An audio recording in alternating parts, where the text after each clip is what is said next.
Bonjour à tous, bienvenue sur BBI Boss Business Interview, le rendez-vous des acteurs économiques à impact positif dédié aux chefs d'entreprise. Aujourd'hui, j'ai le plaisir de recevoir Madame Djamila Tousso, qui est entrepreneur engagée dans le secteur agroalimentaire et qui est représentante et fondatrice du comptoir commercial Retour à la maison CCRM. Bonjour Madame Sow. Bonjour Emma, Un véritable plaisir de vous recevoir sur ce plateau. plaisir grandement partagé. Merci de m'avoir invité. Avec grand plaisir. Donc, on est là pour parler de CCRM. Dans un premier temps, est-ce que vous pouvez présenter cette entreprise justement? Oui, alors CCRM qui signifie comptoir commercial Retour à la maison est une entreprise qui opère dans l'huilerie, donc dans le domaine de l'huile. Donc on développe la culture du tournesol au Sénégal, donc première entreprise qui s'est lancée dans ce beau challenge et aujourd'hui on vise la transformation, donc de la fourche à la fourchette et du champ à la table. Et comment est née l'idée justement de créer CCRM? Ok, au début, CCRM faisait de l'importation d'huile de tournesol sous la marque Huile Jamila, donc qui nous venait de l'Ukraine, une huile déjà embouteillée. Donc après, je me suis dit, mais pourquoi pas ne pas essayer, vu que la culture du tournesol est une culture qui s'adapte généralement à tout type de sol, qui a besoin de soleil et donc qui n'est pas très difficile avec un itinéraire de 3 mois. Donc, par là, on a commencé à faire des tests. On a invité un agronome qui est venu nous faire la formation. On a testé, on a eu de très beaux résultats.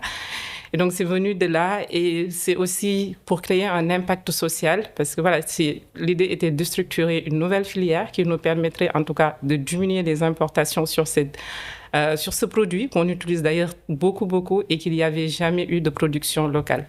Un très beau challenge, aussi une très belle vision en termes de développement de votre pays, le Sénégal. Exactement. L'idée, en tout cas, c'est ça. Donc aujourd'hui, on a des gens qui prennent le relais, des producteurs qui cultivent eux aussi et qui visent à nous revendre leurs récoltes pour que nous, on puisse transformer.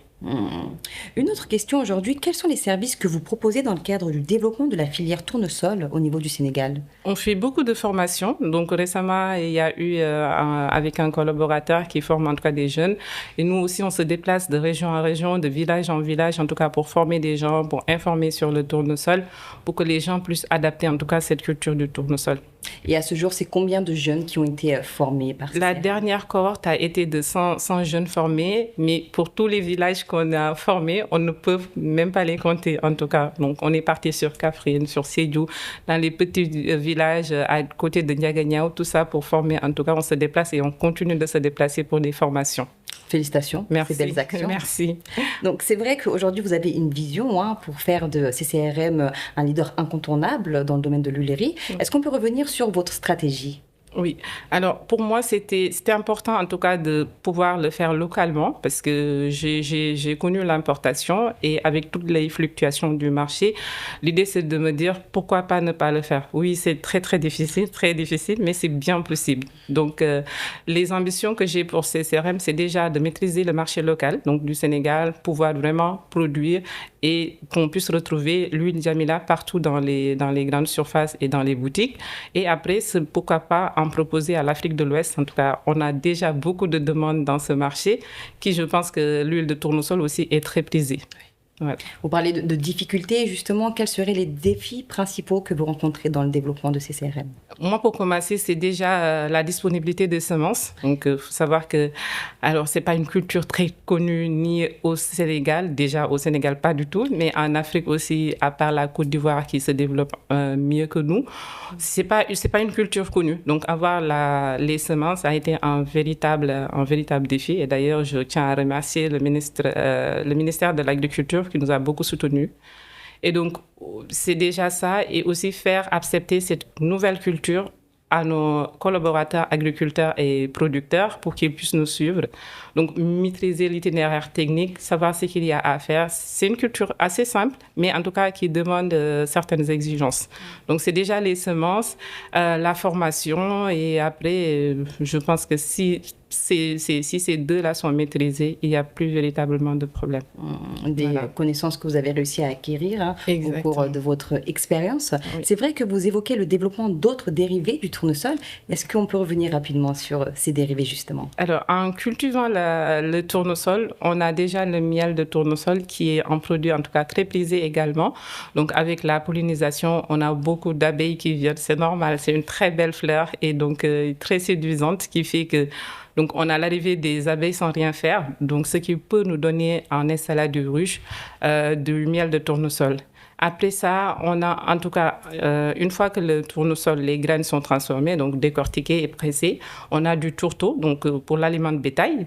Et après ça, avec les machines, nous produisons aussi du savon. Donc, on a déjà 4 produits. On vise à faire de l'huile pimentée de table. Donc, voilà, il y a déjà des entreprises situées au Cameroun, en tout cas, qui veulent s'y lancer, qui le font déjà. Et donc, on aura cette huile pimentée et après, on vise à faire la mayonnaise aussi avec l'huile de tournesol, le margarine beurre. Bon, autant de produits dérivés, en tout cas, que le tournesol peut nous offrir aujourd'hui. De très beaux projets en perspective. C'est vrai qu'aujourd'hui, vous faites une huile 100% locale. Quels sont les bénéfices concrets de l'huile de tournesol? Alors, moi, déjà, ça me rassurerait, en tout cas, quand je consomme un produit, de visiter l'usine, de savoir c'est fait de telle sorte et voilà, quels sont en tout cas les itinéraires techniques qui sont utilisés. C'est aussi ce que je vise aujourd'hui, c'est de créer une huile sans OGM. Donc, vraiment parfaite pour la santé. J'ai toujours rêvé de créer en tout cas nutrition et santé, allier les deux pour faire un produit. Donc aujourd'hui, moi, CCRM se positionne vraiment en tant qu'une entreprise engagée sur la nutrition. Parce qu'on a eu beaucoup de problèmes avec l'huile, des huiles importées. Et aujourd'hui, en tout cas, c'est ça notre challenge et c'est sur ça qu'on veut devenir. Une dernière question, quel serait le message que vous souhaiteriez faire passer, Madame Sow? Voilà. Alors, on voit qu'au Sénégal, il y a un taux de chômage assez élevé. Donc, l'agriculture aujourd'hui offre les moyens, en tout cas, de travailler généralement pas avec de grands financements. Si on a la terre, l'eau, je pense qu'on peut essayer et pourquoi pas. N'attendons pas peut-être d'avoir de grandes surfaces, il faut commencer. Je pense que ça, on en parle tout le temps. Mais commençons par les petits moyens qu'on a et n'attendons pas en fait. Merci, Madame Sow. Merci, Emma. Avec grand plaisir. Je rappelle que vous êtes la fondatrice de Comptoir Commercial Retour à la Maison, CCRM, et que vous contribuez activement au développement local du Sénégal. Merci. Merci à vous d'avoir regardé cette interview jusqu'à la fin et je vous dis à très vite pour une nouvelle émission de BBI.